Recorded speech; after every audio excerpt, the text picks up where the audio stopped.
Good morning, respected director, sir, principal, ma'am, teachers, and all my dear friends. My name is Aayat Hussain from class 3B. Today, I'm going to tell a story.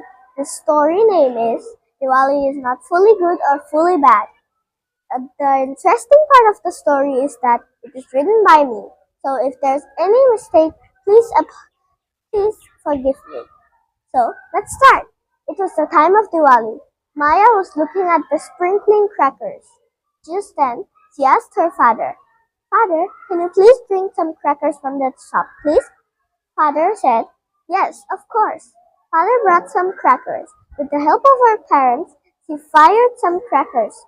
Just then, she heard some birds chirping loudly and saw them flying away.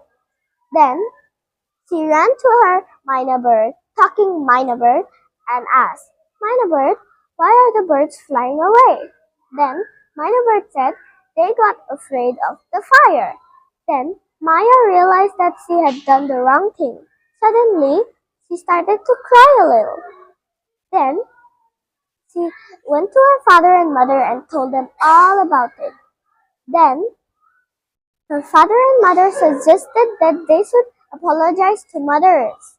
Then, the next day, she went to her school and told her friends all about it. Her friends realized the truth and stopped firing crackers as well. And during the next Diwali, the cracker smoke decreased. Maya was happy, but she knew that there were many other people who used these crackers. She believes firmly in her heart that everyone will soon stop firing crackers and Mother Earth will become a pleasant planet again. The moral of the story is believe firmly in your heart that good things will happen, not bad. Thank you and have a wonderful day ahead.